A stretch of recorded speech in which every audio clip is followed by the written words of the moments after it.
Parce qu'ils s'en fichent pas mal. Parce que ça ne leur apporte pas de l'argent. Ça ne leur donne pas de la visibilité. Ou bien ça les met en risque. C'est pourquoi, quand l'on te pose la question, est-ce que ça vaut la peine de faire cette lutte pour les Togolais? La vraie réponse, elle est non. Mais pourquoi nous le faisons? Nous ne le faisons pas pour cette génération corrompue. Cette génération, quel qu'en soit ce que tu fais, quand quelqu'un s'approche de toi dans cette génération, c'est pour t'exploiter. C'est pour profiter. Ça n'a jamais été quelque chose de sain.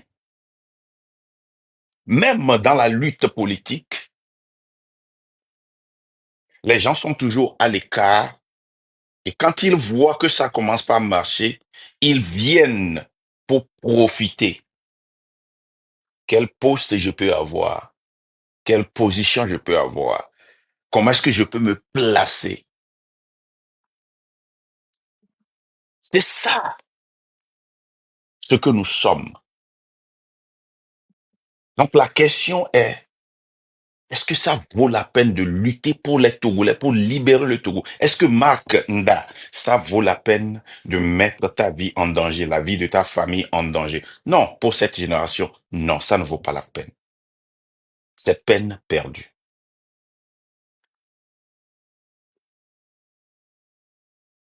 Le Togolais reflète l'autorité togolaise. Tu leur donnes une autorité et une opportunité, ils vont piller cette opportunité-là. Sans penser à demain, sans penser à l'avenir, sans penser à ceux qui viendront demain. Et quand toi, tu prends la peine de penser de ceux qui viendront demain, tu es considéré comme un idiot que tout le monde veut exploiter. Et ça ne nous empêche pas d'être cet idiot-là et de continuer. Ça ne nous empêche pas d'être ce petit groupe de d'idiots pour continuer cette lutte, pour essayer de ramener certains qui ont encore une miette de conscience.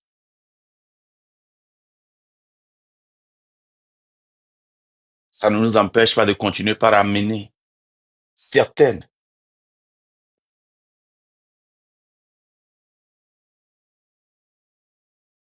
dont le cœur n'est pas encore transformé en pierre. Certains qui continuent par sentir la douleur du peuple. Nous accusons le gouvernement de voler. Nous sommes les plus grands voleurs. Nous accusons le gouvernement de piller. Nous sommes les plus grands pilleurs. Nous accusons le gouvernement des arrêts arbitraires. Nous arrêtons et nous enfermons arbitrairement nos frères et sœurs parce que nous pouvons. Nous avons le pouvoir.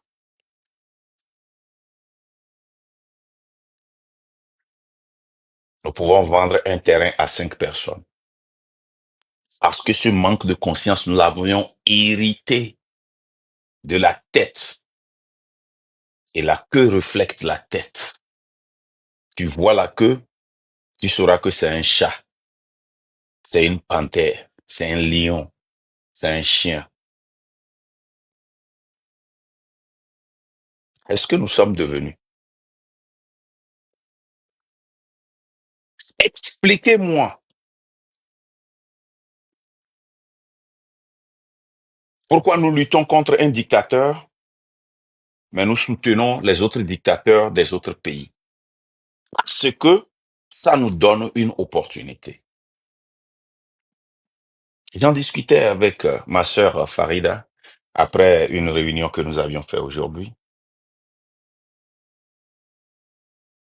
Et on se pose la question, si nous, on est vraiment des idiots, est-ce qu'il y a des opportunités? que nous rejetons à cause de notre principe.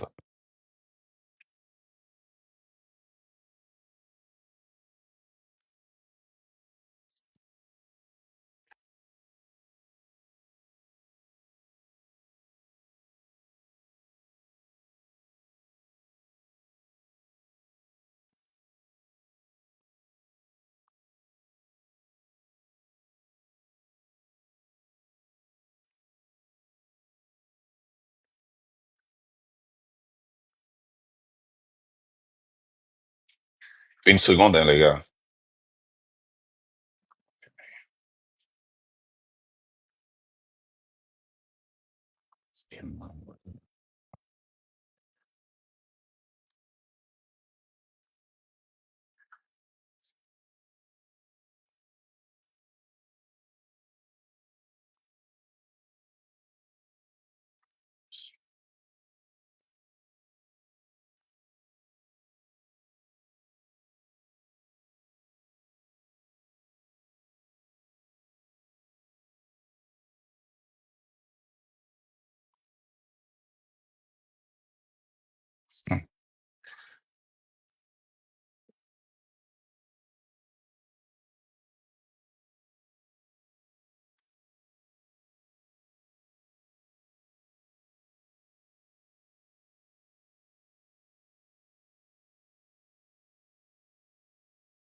Merci.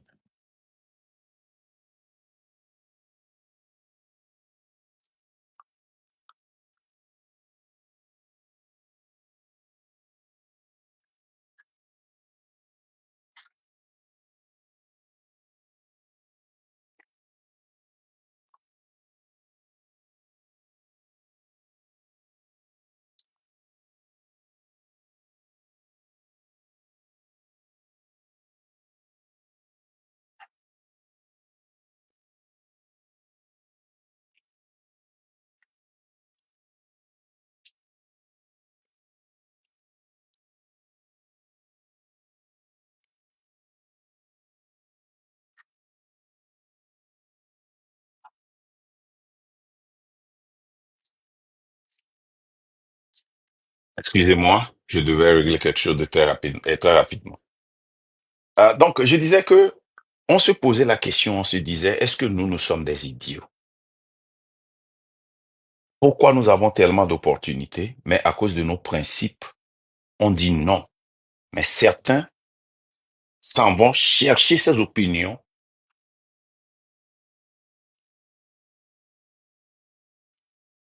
eux-mêmes.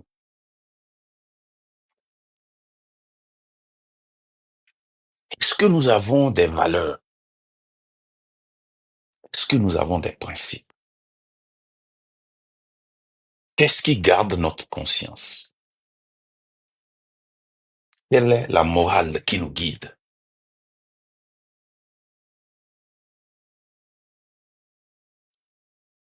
Le Togolais reflète le pouvoir que nous avons en place.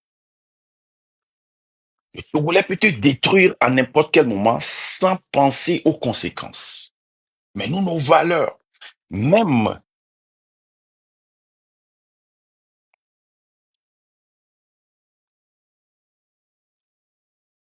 chaque fois que nous faisons quelque chose, nous devons penser aux conséquences, peser ces conséquences, voir tous ceux qui seront impliqués avant de faire une décision. Quand on fait cette décision, on assume les conséquences.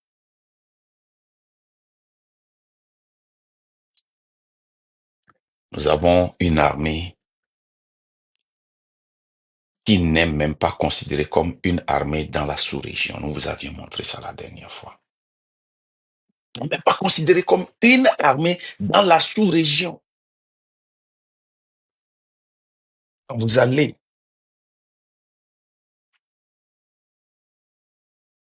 quand vous allez et vous cherchez les puissances de l'Afrique, Le Togo n'est même pas listé comme une armée. Quand vous allez dans les puissances du monde, le Togo n'est pas listé comme une armée. Les Togolais ne comptent pas. Pourquoi?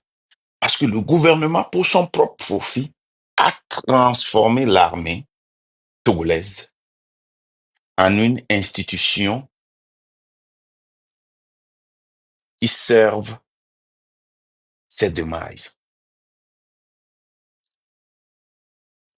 Et maintenant, on amène des gens de l'étranger pour venir nous protéger. Que nous avons destitué l'armée togolaise du point où on n'a même plus confiance en cette armée-là.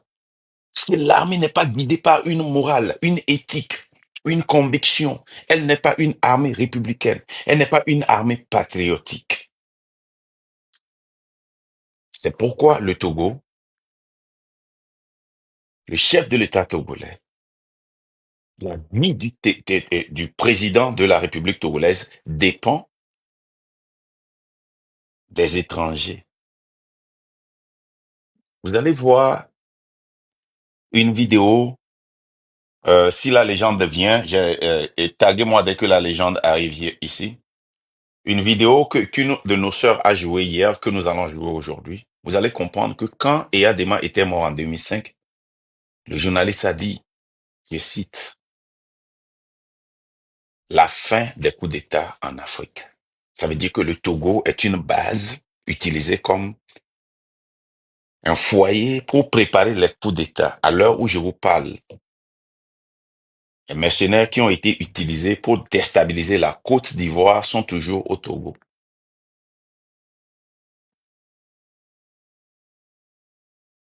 Les mercenaires qui ont été utilisés pour déstabiliser Gbagbo sont toujours au Togo. À l'heure où je vous parle, le Togo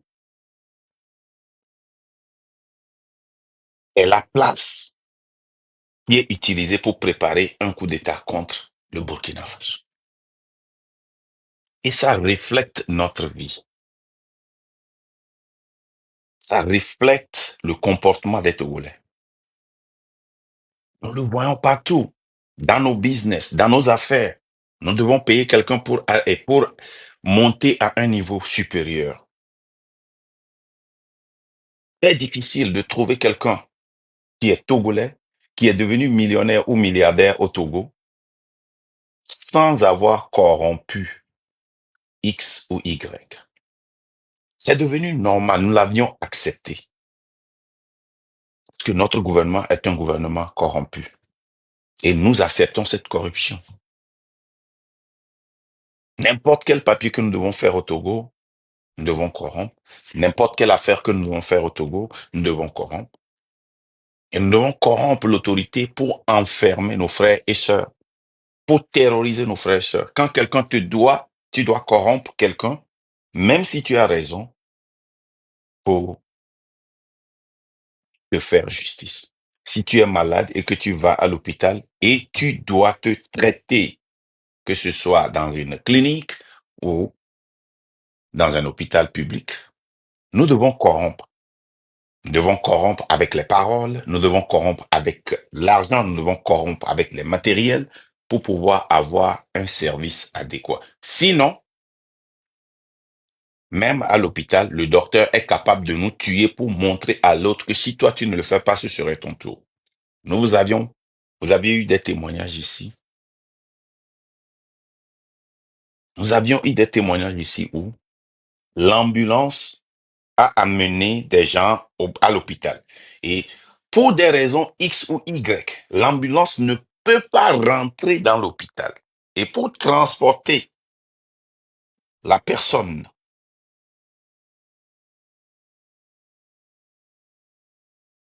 de l'ambulance pour être traitée, ou bien après être traité, pour rentrer dans l'ambulance, il faut payer 5 ou 10 000. Ces deux personnes ont péri parce qu'ils n'avaient pas les moyens, ou bien ils n'ont pas décidé très vite de corrompre.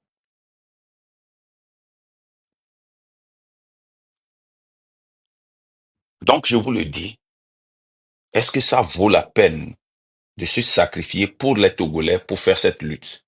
La vraie réponse est non. Mais nous le faisons, pas pour cette génération corrompue, mais pour la génération à venir. Pour la génération à suivre. Parce que la génération qui vient, nous osons croire que si nous vivons longtemps, certains d'entre nous vont pouvoir influencer leurs pensées, leur vie, pour que les générations qui vont suivre,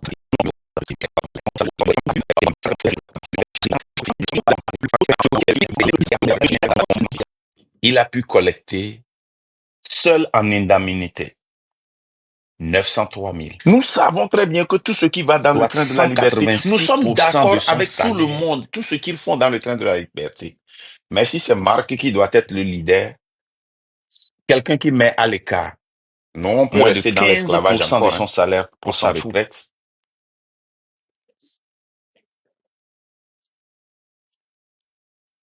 Prends On est si 68% rancunier. de On son est salaire haineux. en On est comme le retraite. pouvoir. Le pouvoir est haineux et rancunier. Il n'oublie jamais ceux qui l'ont critiqué. D'où vient les plus de 50%? Même si tu reviens dans leur camp, tu vas payer le prix. Demandez à Bojuna. Et même Demandez à Tidjani. Demandez à quelqu'un tous ces qui anciens. gagne Tant que tu les as 2 000 critiqués. dollars en tant qu'officier par mois, Quelqu'un qui a comment tué son frère, qui a enfermé l'autre, peuvent-ils s'acheter son des beau-frère maisons est en qui prison. Sa coûtent petite près sœur de 2 pharmacienne morte. milliards de francs CFA Sa petite sœur morte quand il allait fêter à la cité? à Cara. Vous pensez qu'il a peur de vous? Vous pensez que cette personne-là s'en fiche pas mal de vous? Demandez à Baba Nana. Baba Nana s'est C'est là que tu converti. te poses la question. C'est à genoux. Il a demandé pardon. Au moment où Le pouvoir là n'oublie jamais. nos 10 ans, routes 15 ans, 20 ans de prison. causent des Sans morts preuve. sur toute Spéculation. l'étendue du territoire, On certains te joue une vidéo, 20 ans.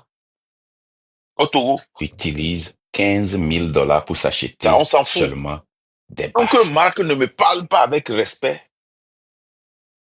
on soit peut rester près dans de l'esclavage. 8 Ok, millions vous allez de mourir francs dans CFA. l'esclavage. Maudia.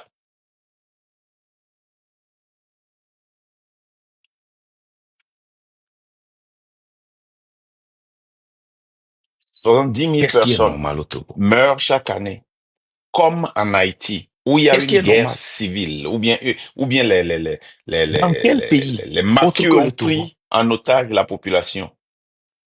On a 8% On arrête des de gens taux de et on les mortalité, condamne dû avec des largement preuves au manque de imaginaires. santé, d'eau potable, de Et quand on dit nourriture. preuve imaginaire, ce n'est pas une condamnation de 2 semaines. Ce n'est pas une condamnation de Si 2 Marc mois. ne Ce sait n'est pas pas me une parler, condamnation de on n'a 2 qu'à ans. rester dedans. Nous parlons de 10 ans. Quelque chose qui va On vous a montré déstabiliser toute une hier un famille. lycée Mais on ne prend pas la peine de technique présenter des preuves. On a des juges qui sont totalement en corrompus. paille, On n'a pas de juges au en Togo. clair, Les garants de la loi, ça n'existe pas.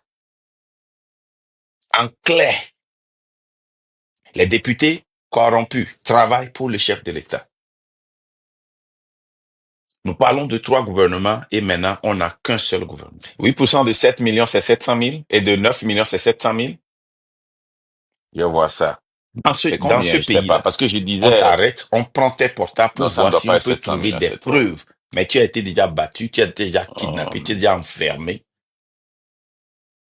Et on essaie de te coercer pour que tu deviennes une proie.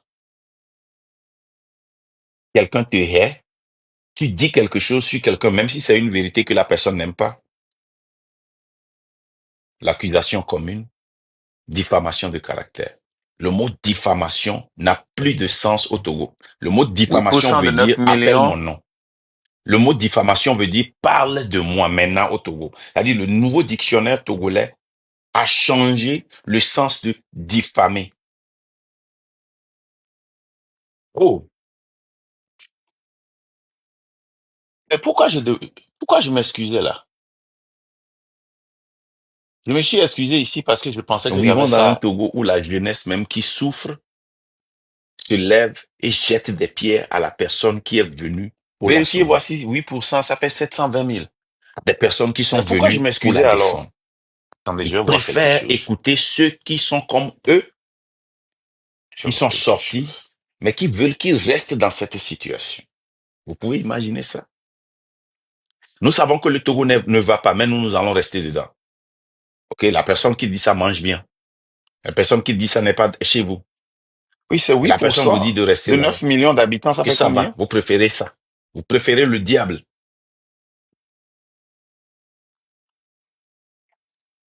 Ah. Donc j'avais raison.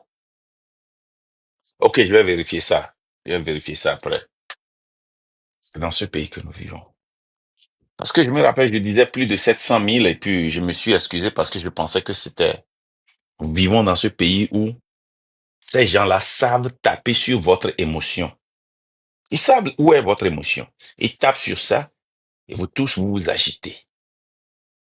Ce pays qui va si mal, un bilan de 20 ans, aucune personne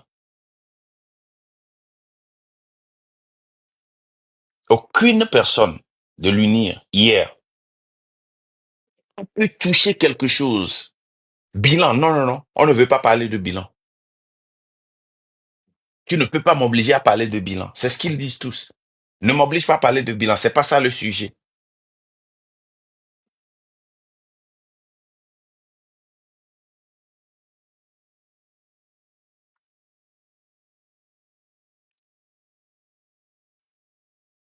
C'est pas ça le sujet. Ils ne peuvent jamais venir vous donner un bilan. Nous sommes dans un pays où le gouvernement n'a pas peur de sortir des rapports qui l'incriminent, mais qui s'en fiche pas mal et qui ne va jamais l'expliquer. Nous sommes dans un pays où on fait un dépôt qui ne coïncide pas avec ce qui est sur le papier. Tout ce qu'ils ont listé comme norme, tu ajoutes ça. Ça ne correspond pas avec ce qu'ils ont sur le chèque. Si tu serais les taxes, ça ne correspond pas. Mais ça va. Nous sommes dans un pays où, nous sommes dans un pays où, sur la fiche de retraite, on peut dire que tu n'as pas d'enfant, mais on te dédommage pour cet enfant-là.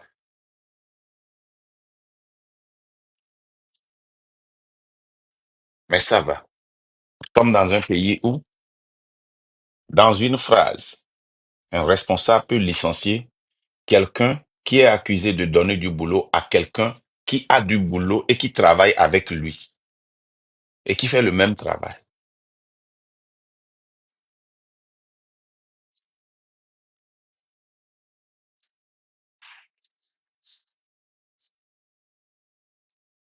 Est-ce que vous voulez vraiment un changement?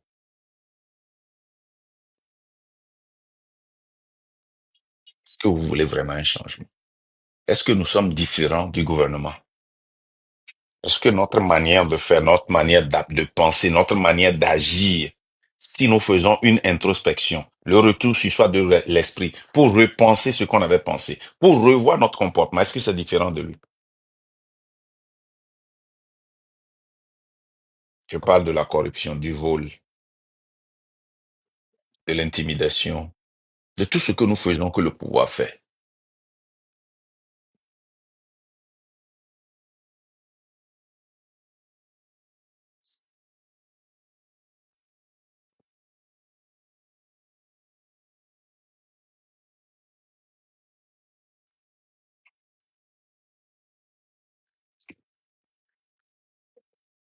Qu'est-ce que nous sommes devenus?